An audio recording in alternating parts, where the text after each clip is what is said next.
submersible vessel, and on June 18th, it was reported missing in the Atlantic with 5 people on board who had set out to view the Titanic shipwreck. 4 days later, it was determined that the vessel imploded and all 5 lives were lost. Here's what we know about how the expedition unfolded. On June 16th, and the Polar Prince, a Canadian research vessel carrying a submersible called the Titan, departs from Newfoundland in Canada. According to data provided to ABC News by Marine Traffic, a maritime analytics provider, the Polar Prince leaves St. John's Port at 8:44 a.m. Eastern, and it heads out on a mission for the Titan to view the Titanic shipwreck located here, about 400 miles off the coast of Newfoundland. The Titan was designed and built by a company called OceanGate. According to the OceanGate's website, it's 22 feet long and weighs around 21,000 pounds, and it has one porthole window. OceanGate says the Titan was designed to take 5 people down to depths of 13,000 feet into the ocean. The Titanic rests at 12,500 feet. For comparison, that's about 10 stacked Empire State Buildings. Experts say trips to visit the wreck have typically taken about 2 hours to descend, but the total dive, including the descent and the ascent, reportedly takes 8 hours. According to OceanGate's website, the crew will help document the current condition of the Titanic wreck. Saturday, June 17th, Captain Hamish Harding, a British businessman and pilot, announces via Instagram that he's going to be one of the crew members on board the Titan. The other 4 on board are British businessman Shahzada Dawood with his son Suleiman Dawood, French explorer Paul-Henri Nargeolet, a former French Navy diver who has spent more time at the wreckage than any other explorer, and Stockton Rush, the CEO and founder of OceanGate Expeditions, is also part of this mission. According to experts, the Titan was the only deep diving submersible to carry commercial passengers that wasn't inspected or certified by an industry authority. It's around 4 a.m. Eastern Time on Sunday, June 18th, and the Polar Prince is getting into position. Around 8 a.m., the Titan, with 5 people on board, launches into the water. The U.S. Coast Guard will later confirm in a statement. Harding's company will later share this post saying the launch was successful. Unlike a submarine, submersibles require the support of a ship to launch and recover them. It's 9:45 a.m., about 1 hour and 45 minutes into the expedition, and the Polar Prince loses all communication with the Titan. The Polar Prince conducts an initial search, the U.S. Coast Guard will later say in a press conference. The Titan has no GPS on board, and it's estimated they have a 96-hour supply of oxygen. 8 hours go by before the U.S. Coast Guard receives the first alert from the Polar Prince at 5:40 p.m. Eastern Time. According to the U.S. Coast Guard, the vessel was due to surface at 3 p.m. 9:13 p.m., the Canadian Coast Guard is also alerted that the Titan is missing.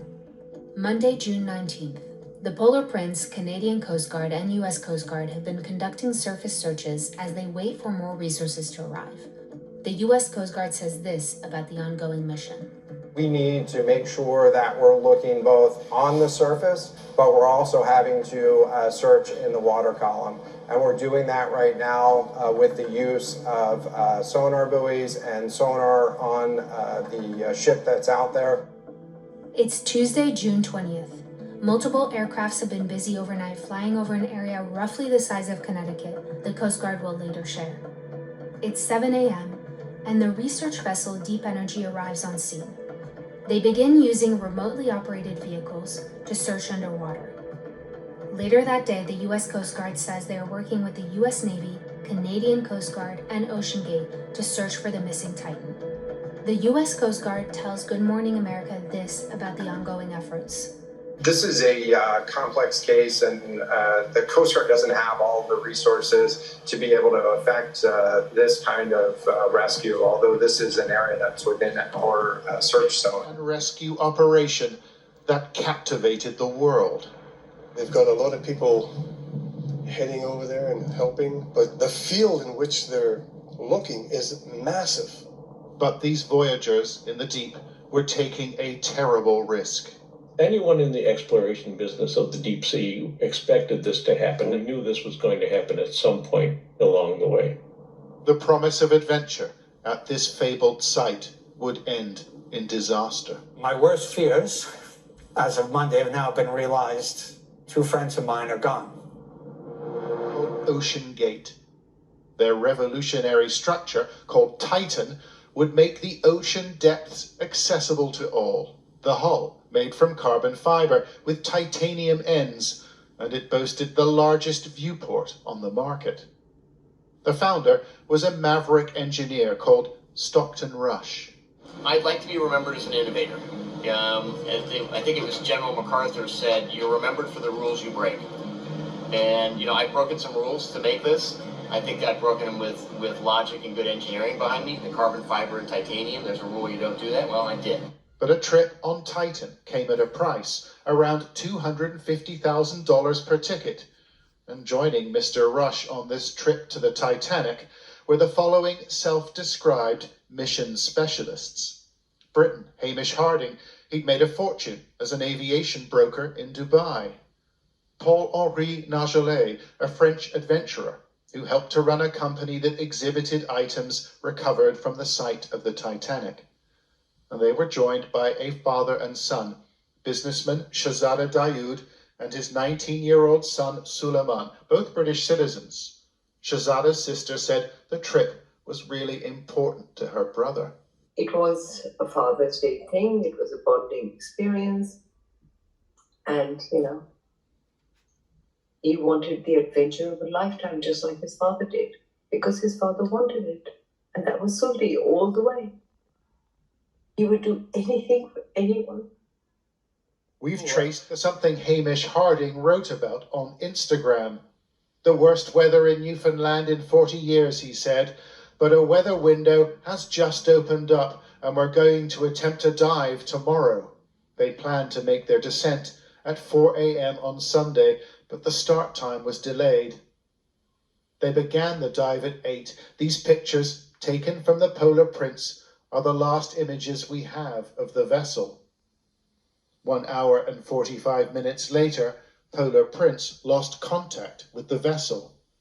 Almost 10 hours later, the supply ship raised the alarm, informing the US Coast Guard that Titan had gone missing. Rescue. The US Coast Guard Good afternoon. needed help. This is a complex search effort which requires multiple agencies with subject matter expertise and specialized equipment. The Canadians offered planes, the French had equipment, and the British personnel, and a host of private companies offered support, but the weather was atrocious. On the first day of the search, ships and planes reported zero visibility. The people of Newfoundland knew it would be tough. We interviewed the Premier of the province. We've had one of the worst springs on record, the worst spring since 1943, which of course is bad enough being on land. It's absolutely terrible being 600 kilometers off our shores. We're talking, 12-foot waves, heavy fog, very difficult search and rescue conditions. They've seen tragedy on the high seas on this island before, and they've mounted complex rescue efforts from here as well. But no one, not the Americans, not the Canadians, have been involved in an operation like this. Not at these distances, and not at these depths.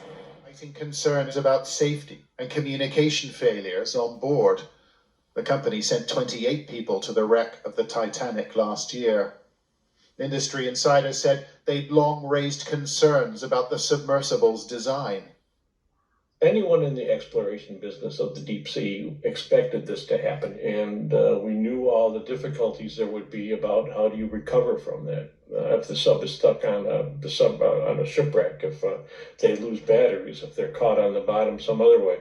And nothing was done about it. There are no policies, there's no plan, there's nothing.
KAB television, আপনার আমার সবার কথা বলে।